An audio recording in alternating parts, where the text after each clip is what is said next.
Hello, ladies and gentlemen, boys and girls, people of all ages, sexualities, and identities, and welcome back to another Doctor Who review. And we had some Doctor Who this weekend, didn't we? Yes. Today's review is, of course, the Robot Revolution. So, without further ado, let's get into the story. But before we get to it, spoilers. If you ain't watched the episode, please do not go any further. You have been warned. Thank you. Now, straight into the video. Our story starts with Miss Belinda Chandri doing her regular job. She's helping people in the hospital, doing the best she can, being the best she can, working as a nurse. Meanwhile, little does she know that the doctor is looking for her for some reason. He's gone into the hospital and tries to ask a member of staff for her name, but they point out that due to hospital policy, they can't give it. The doctor tries to use his sonic device, but instead turns all the power off in the hospital, being that typical, classic doctor we all know and love. When she gets home, she has a couple of arguments with her flatmates, then tries to go to sleep. But whilst trying to sleep, all of a sudden a bright light comes down, and as she looks outside the window, she sees a massive rocket ship in her garden. Robots storm the house, and Belinda feels paralyzed as she watches them. She asks them what they want, and they say they are looking for someone.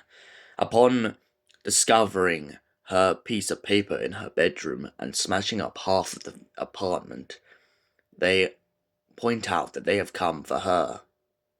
"Are you Miss Belinda Chandri?" one of them says. "Miss Belinda Chandri will come with us." They kill a cat, giving her a warning, and then take her to the spaceship. As she goes off towards the spaceship, she encounters Mrs. Flood, and points out to her the fact that she is now apparently the Queen of Space, and that the cat has gone to live on a farm. Doctor rushes into the garden, screaming up, "Belinda!" as he looks up into the sky and watches the rocket ship take off into outer space. Mrs. Flood then hides from the camera and decides to go off, pointing out that none of us saw her. But we did. Whilst in the rocket ship, Belinda watches outside the window and starts asking questions for why they're taking her. She all of a sudden realizes that it has something to do with the note that she was given, and she points out that it was given to her by an ex of hers, so why aren't they looking for him? Meanwhile, as she looks outside the window, all of a sudden, she starts to feel strange as she sees a police box, but then a time jump occurs, whilst the doctor tries to track her down. Now, of course, because of this time jump, obviously it doesn't affect Belinda. She feels like nothing's happened. But for the Doctor, it's been 6 months, and he's been on the planet ever since, trying to help the people and move things forward. He's disguised himself as a historian, just so he can become part of their democracy. Finally arriving on the planet Belinda, Miss Belinda asks the historian of the history of the planet. He points out that the people were wise once. They grew and cultivated and evolved, but one day the flesh and the metal couldn't withstand itself and couldn't live side by side, and so it decided to have a war that had been raging for many years, and there was many losses, and so it came down to the fact that the robots overtook the human beings and claimed supremacy over all. The Doctor then uses a very sneaky tactic, pointing out to Belinda that every ninth word the robots can't pick up on. She also finds out that apparently she's supposed to marry this robot overlord and become one with the robots. Confused by this, Belinda still starts to wonder what's going on. All of a sudden, cottoning on to the Doctor's plan, she realizes that there is a hidden message in his words, and so he incites the scheme of revolution and revolt as they overthrow the robots.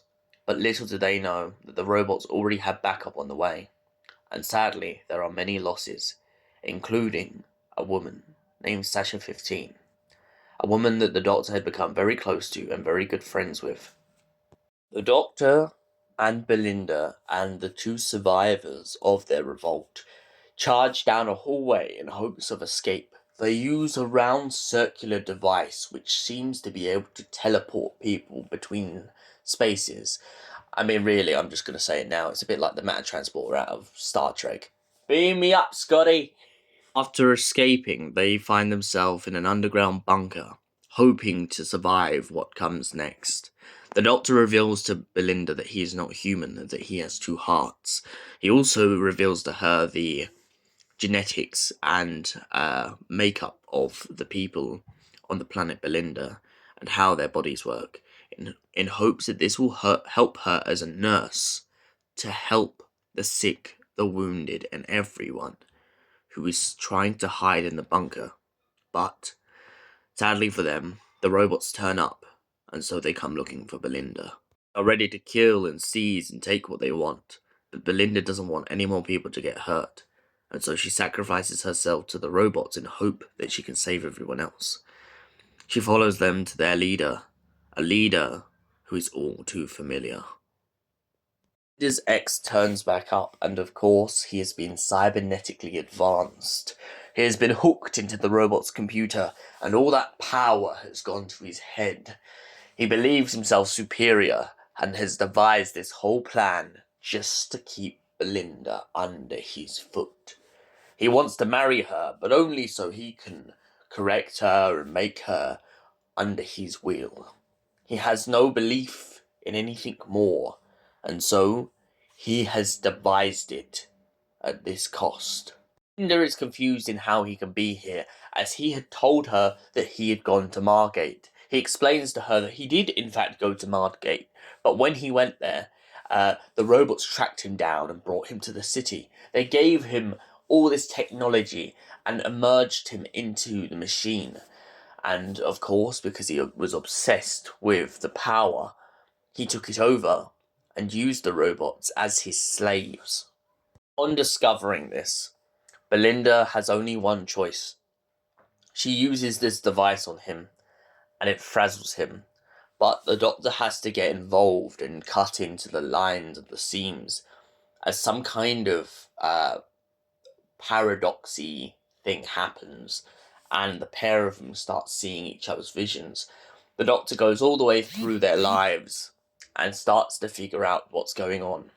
And so he finds a way to push her ex into this other void and destroy the machine and save the day.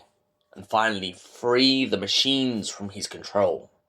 After saving the day, the Doctor and Belinda return to the Doctor's police box, and he points out that he can see a link between the pair of them, something to do with the Monday and Monday Flynn, and he talks about how the universe seems to be drawing them together.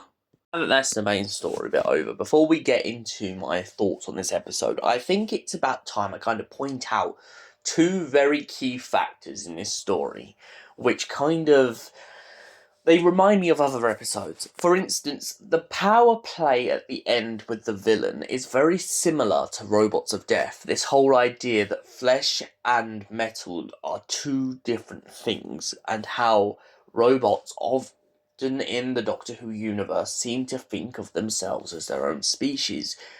This is a completely acceptable thing, because obviously every being has their own thing, but the power play with it often comes at a cost. In Robots of Death, of course, the whole factor being the fact that the robots feel as though the humans treat them as slaves. Whereas in this story, it's more the opposite. It's more a human being has turned the robots into slaves, and so he believes himself to be superior and better. In a way, he's kind of like a Cyberman. He believes himself to be the upgrade of humanity. Now, another thing I noticed about this episode, and this was way before this episode even came out, and I think a lot of people most probably would have cottoned onto this as well, is a lot of people had this kind of idea that maybe this was going to be a very similar plot, and they weren't wrong. This plot was very similar to the story in the Sarah Jane Adventures with the two robots, the whole idea of son and heir.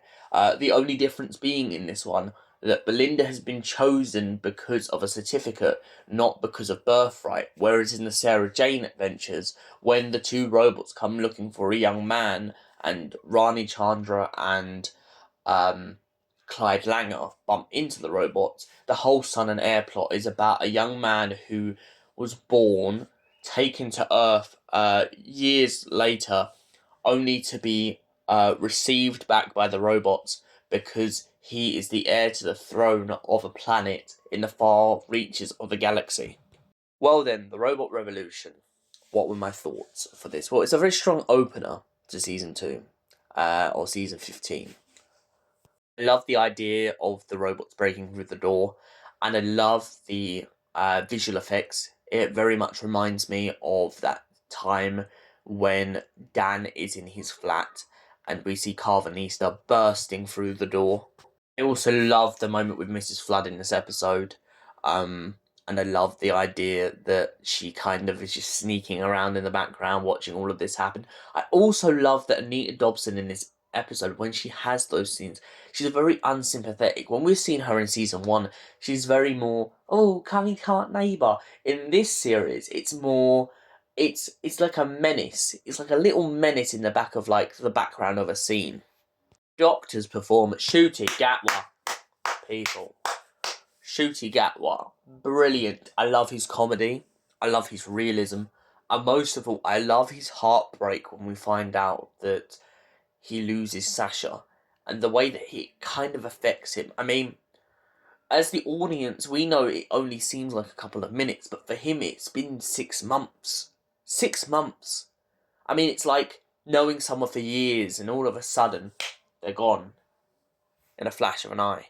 Now, although I'm saying all these good things, I've got to say I've got one big down in this episode, and the down is the fact that I like the villain, but I kind of feel underwhelmed because I want more from him. I want more power. I kind of very much felt like he relied on this box that he was sitting in, relied on the technology a little bit too much. I mean, I get that's the point. He's taken over this city because he's been brought there, and they've tried to use him as a ruler, and he's just become a dictator. But I very much feel like it would have been way more menacing if I felt like he had more power over everyone. Like, I felt like when he moved around, he could control them, control their minds, their thoughts. More to the point, I felt like most of the heavy lifting was done by the robots. And although that is brilliant because it shows that he has a police force, I felt very restricted. I mean, yes, when we look at Doctor Who as a whole, we've had people like Davros, we've had people like the Cyber Controller, but as they have had in expanded media, Davros can handle himself without the Daleks. He has electric. The Cyber Leader has electric. They can all do something other than use their controls and use their police force. They very much have power. Their words prove it. They're not just mad people, they are very determined. And in this episode, I kind of felt like the villain themselves was determined to seize control and keep their regime, but they didn't really have any power on any of the characters. And this kind of lets me down, especially when you know Belinda having this feeling of strength against this person. This person was always very controlling to Belinda. That's why they broke it off. That's why they never got married. Because they couldn't stand the fact that this person corrected them. And that's where I've got to say, Varada Seifu, your performance in this episode was absolutely astonishing. I love the way that you bite back at the Doctor. I love the way that you perform in this episode. And for that reason, as I said, because I felt like the villain themselves was a bit underwhelming, I feel like I'm going to have to give this episode a solid 6 out of 10. Thank you for watching. and we will see you in another Doctor Who review. Until then, goodbye, stay beautiful, and Alonzi, my beautiful Whovie.